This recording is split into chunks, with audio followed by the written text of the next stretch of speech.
tere Urmo! Tere! FC Helios saab kohe 10-aastaseks. Et kõigepealt palju õnne sulle ja FC Heliose jalgpalliklubile. Aitüma! Kuna täpselt ja kellega koos tekkis mõte luua uus jalgpalliklubi Tartusse ja Tartumaale? Mõte hakkas idanema 2010. aasta varakevadel ja koos 3 mõttekaaslasega. Ajendiks oli see, et tahtsime teha klubi, mis põhineks mingitel kindlatel väärtustel, mis ei läheks lahku meie sisemiste veendumustega. Ja seetõttu tõesti 2010. aastal 3 mõttekaaslasega sai Helios loodud. Aga kuidas sündis FC Heliose klubi nimi, et tegemist on siukse eksootilise nimega? No nime valik oli tõesti üsna selline vaevaline protsess, aga nime väljamõtlemise au kuulub Jaanus Vislapuule ja tema huvi Kreeka mütoloogiast selle algtõukeks ja Helios, mida see siis tähendab, päikese jumalat ja see tundus meile väga hästi sobivat. Mis isiklikult mind puudutab, siis esialgu mulle see nimi tegelikult ei meeldinud.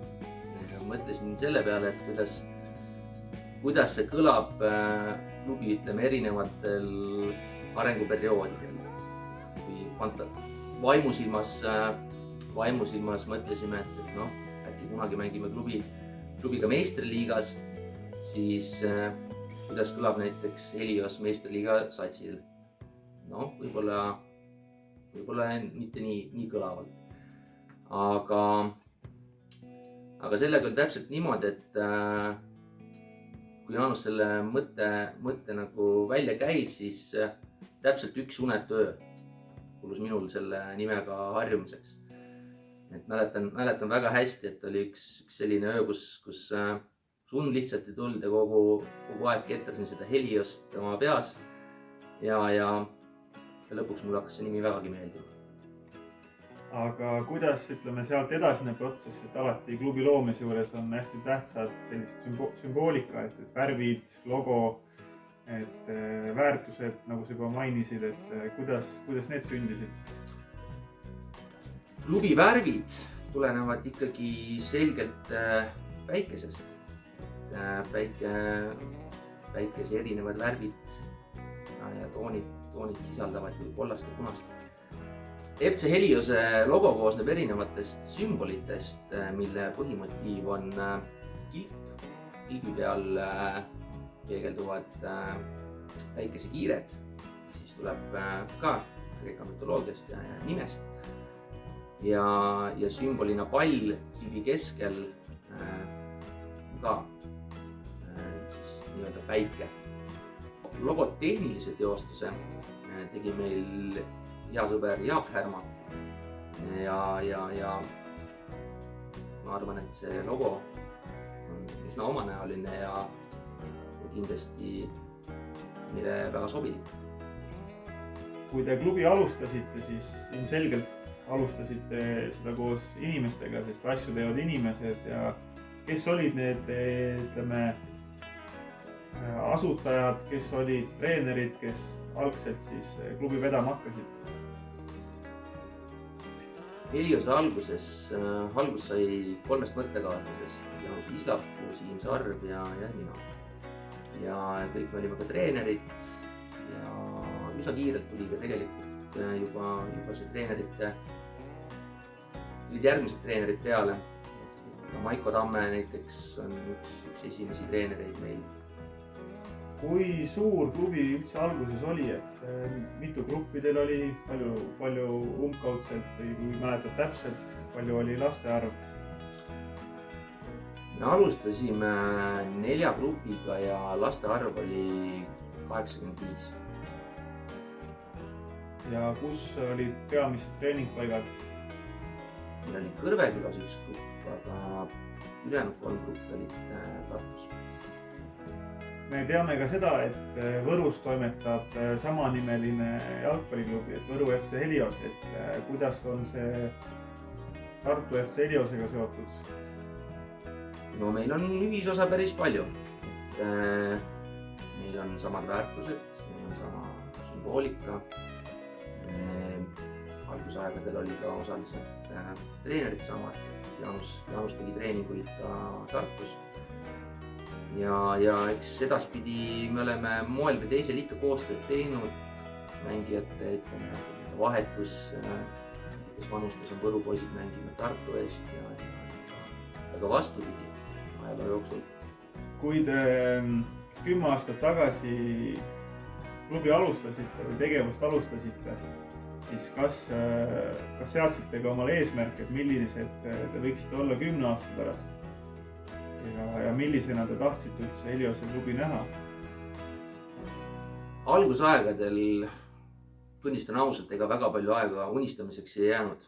Aga eks ääri-veer ikka mõtlesime, et mängime võib-olla meistriliigas 10 aasta pärast või mis iganes.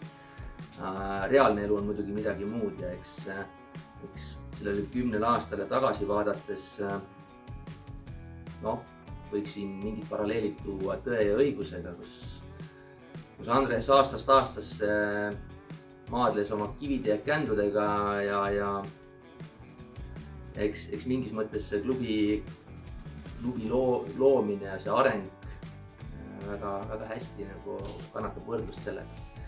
Klubi algusaegadel me kõik, kes me alustasime siin, tegelesime absoluutselt kõikvõimalike asjadega. Muru niitmisest kuni treeninguteni ja paberitöö, kõik see võttis väga palju energiat ja ressurssi ja me tõesti alguses ei osanud arvata, et see asi nii mahukas on. Jah, et eks me mõtlesime kindlasti aga me reaalne toimetamine ei laskunud. Ütleme siis nii, et need unistused olid üsna ebarealistlikud. Et võib-olla tõesti klubi algus ja see mõtete vahetus ühest väga heast jalgpalliklubist oli natukene idealiseeritud ja praktiline reaalne elu viis asjad nagu oma rööpasse. Et selge on see, et täna 10 aastat hiljem me meistriliigas ei mängi aga võib-olla saame selle siis järgmiseks 10 aastaks eesmärgiks. Mis olid võib-olla kõige üllatavamad asjad, et kui sa alguses olid lihtsalt treener, ütleme, ja kui nüüd oma klubi oli, et siis mis oli niisugused uued ja üllatuslikud asjad, millega pidi tegelema?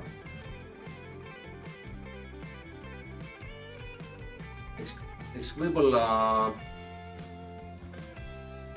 kindlasti see bürokraatlik pool, see paberimaja, tegelikult need 3 inimest, kes alustasid, olid kõik treenerid ja mitte kellelgi ei olnud reaalselt spordijuhtimise kogemus. Tõsi, me 3 oleme kõik lõpetanud kehakultuuri teaduskonna ja seal küll on üks aine spordijuhtimine. Aga reaalne elu ei ole see, mis sa õpid kuskilt õpikust. 10 aastat on üsna pikk aeg ühe inimese elust. Ütleme, klubi elust võib-olla mitte nii väga pikku võrreldes maailma jalgpalliklubide ajalugu. Aga mis on olnud Heliose selle 10 aasta sellised säravamad saavutused või suurimad rõõmuhetked? Kõigepealt peab ütlema, et see 10 aastat on läinud täiesti märkamatult ja mina seda aega küll väga pikana ei taju. Aga võib-olla kõige olulisem saavutus on see, et me oleme Eesti jalgpallimaastikul kanda kinnitanud. Tartus oleme päris kindlasti suuruselt teine klubi. Kui me nüüd paneme Võru poole ka juurde, siis Eesti mõistes Heliose nime all mängivad Heliose särki kandvaid mängijaid on Eestis väga palju ja sellega oleme kindlasti Eestis päris eesotsas. Kindlasti märkimist väärib ka asjaolu, et meil on Eesti noortekoondistes käinud mängijaid üsna regulaarselt. Märkimist väärib kindlasti ka meie saavutused U17 eliitliiga tasemel. Tõsi, viimane hooaeg küll väga särav ei olnud, aga varasemalt oleme seal medalitel olnud. Enne mainisid, ja tõid võrdluseks Tõe ja õiguse, et võib paralleele tõmmata. Aga millised on olnud need raskemad ja kuidas siis ühes spordiklubis raskustest üle saadakse? No, klubi kasvades tõusevad ka nõudmised. Mida kõrgem spordimeisterlikkuse tase, seda rohkem peab tulema ka klubi taustasüsteemidest tuge, et jõuda kõrgemale tasemele. See omakorda nõuab lisaressurssi ja tänastes tingimustes ja ka varem tegelikult ei ole lihtne olnud neid lisaressursse klubisse tuua. See on kindlasti üks suuremaid väljakutseid. Klubi jaoks üks keerulisemaid hetki oli 2018. aasta hilissuvi, kus klubis toimus väike pereheitmine ja see natukene mõjutas klubi järjepidevust ja just eelkõige sportlikul tasemel teatud vanustes tuli tagasilöök. Aga tänaseks on hea meel tõdeda, et need raskused on kenasti ületatud ja ka nendes vanustes sportlik tase tõuseb. Et sellele küsimusele on ilmselt võib-olla keeruline vastata, aga kui sa natuke mõtiskled, et kuhu poole on Helios järgneva 10 aastaga liikumas? Meie noortetöö tase on selline, mis suudaks toota kvaliteetseid mängijaid nii klubist välja, kui ka tugevdada meie esindusmeeskonda. Keskmine taseme tõus on selline, et see suudab viia ka esindusmeeskonda edasi vähemalt mingi piiriga. Tere Heigo, palju õnne ka sulle sünnipäeva puhul. Tere, õnnitlused ka minu poolt kogu klubi verele. Heliose klubi saab täna 10-aastaseks ja võib öelda, et sina oled siis 10. viimasel aastal olnud tegevjuht.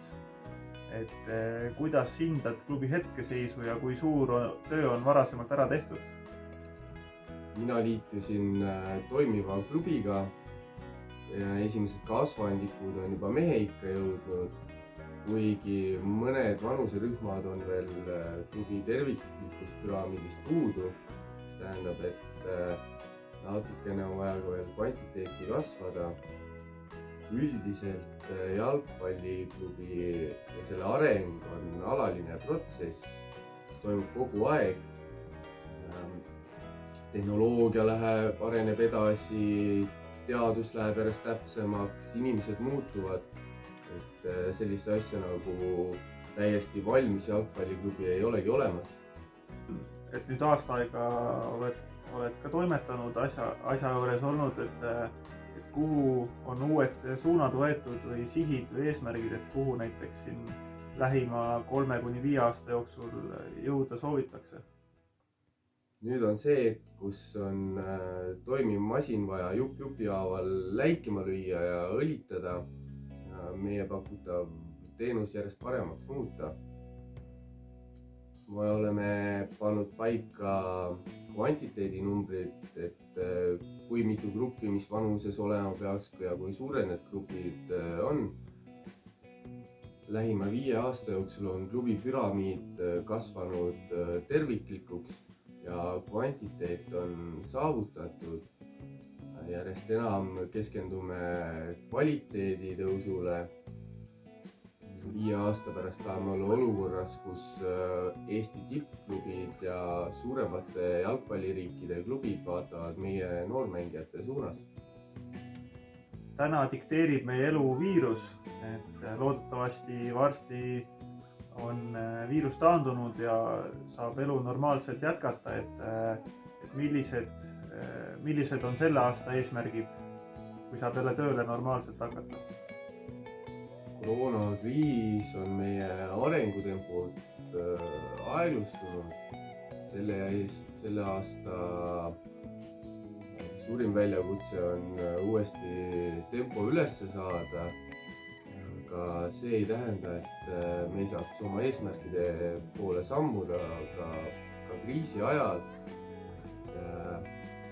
Oma töö kvaliteeti saame me tõsta ka praegusel hetkel.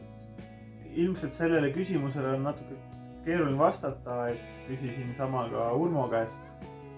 Et kui sa nüüd mõtiskled, et kui me 10 aasta pärast uuesti siin räägime, et milline näeks välja Helios jalgpalliklubi aastal 2030? Kui 5 aasta pärast tahame, et meie noormängijad oleksid suuremate jalgpallinüansside vaateväljas ja huviorbiidis, siis 10 aasta pärast tahame olla olukorras, kus meie noormängijate liikumine ja meie kasvandike liikumine suurematesse jalgpalliriikidesse, suurema ajalooga klubidesse oleks tavapärane ja järjepidev. Omalt poolt lõpetuseks ütleks kõigile, et treenimängija võida. Lõpetuseks soovin tänada kõiki meie kaasteelisi ja kuigi tänasel päeval võiksime ja peaksime pidama sünnipäevapidu, siis olude sunnil lükkub see aega, kui see on meie kõigi jaoks ohutu ja kindlasti see pidu tuleb. Aitäh teile kõigile!